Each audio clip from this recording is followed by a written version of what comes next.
Assalamualaikum warahmatullahi wabarakatuh. Perkenalkan, nama saya Huruna Amanda dari jurusan Bimbingan Konseling Islam semester 6. Di sini saya akan memberitahu program penyuluhan sosial selama 2 tahun ke belakang. Nah, sebelum itu saya akan menjelaskan sedikit tentang penyuluhan sosial. Nah, penyuluhan sosial di dalam Peraturan Menteri Sosial Nomor 10 Tahun 2014 adalah proses pengubahan perilaku yang dilakukan melalui penyebarluasan informasi, komunikasi, motivasi, dan edukasi oleh penyuluh sosial secara lisan, tulisan, maupun peraga kepada kelompok sasarannya. Sehingga muncul pemahaman yang sama, pengetahuan dan kemauan guna berpartisipasi secara aktif dalam penyelenggaraan kesejahteraan sosial. Nah, salah satu program Kemensos itu adalah PKH. Nah, PKH itu sendiri adalah program keluarga harapan. Nah, program keluarga harapan juga bisa disebut sebagai program pemberian bantuan sosial bersyarat kepada keluarga miskin yang ditetapkan sebagai keluarga penerima manfaat PKH. Program PKH ini sendiri sebagai upaya percepatan penanggulangan kemiskinan dan dilaksanakan sejak tahun 2007. Nah, pemerintah Indonesia telah melaksanakan PKH tersebut. Nah, melalui program PKH ini, keluarga miskin didorong untuk memiliki akses dan memanfaatkan pelayanan sosial dasar seperti kesehatan, pendidikan, pangan dan gizi, perawatan dan pendampingan, termasuk akses terhadap berbagai program perlindungan sosial lainnya yang merupakan program komplementer secara berkelanjutan.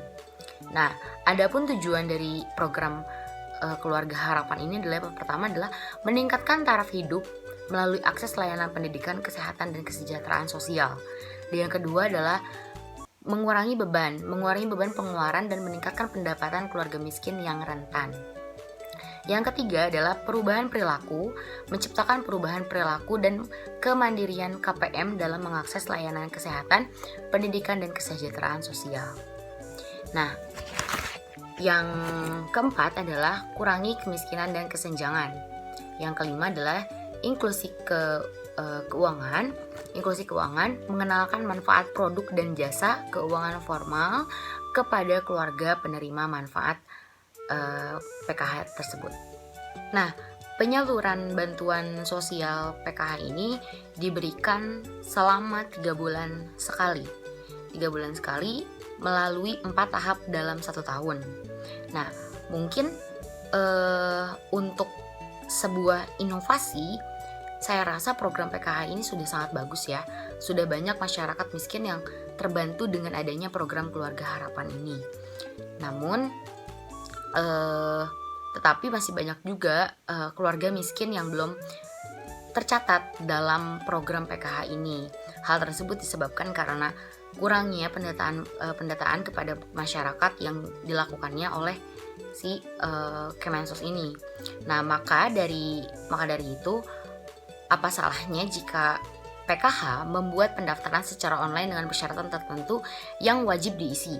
Nah, itu bisa menjadi sebuah inovasi baru agar masyarakat miskin bisa secara mandiri untuk mendaftarkan diri sebagai calon pemanfaatan program PKH ini. Mungkin peran penyuluh sosial juga sangat penting ya, tetapi jangan hanya menyampaikan materi saja mengenai pelaksanaan program harapan kepada masyarakat, tetapi juga penyuluh harus bisa membuat pelatihan bersama masyarakat tersebut tentang bagaimana rumah tangga miskin juga bisa memenuhi kebutuhan sendiri dengan usaha-usaha kecil, dengan membuat usaha-usaha kecil gitu loh.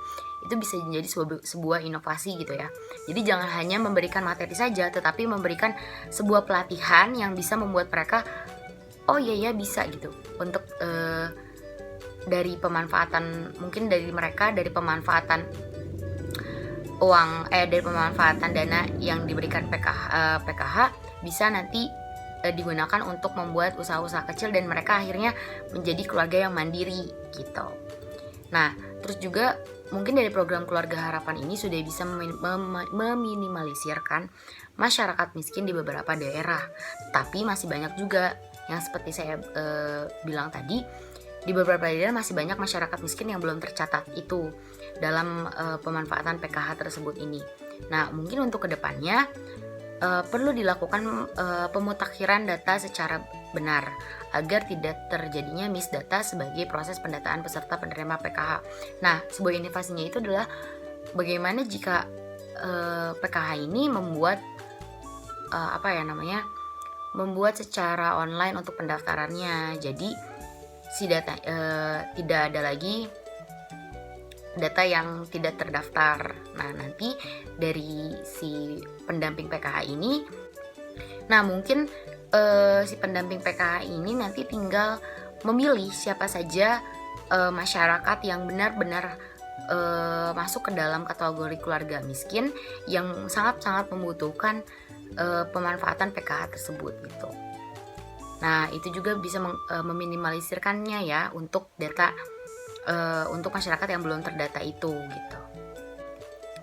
Nah, pendamping PKH juga dapat meningkatkan pelayanan sebagai pendamping ya dalam mendampingi masyarakat dalam menerima bantuan.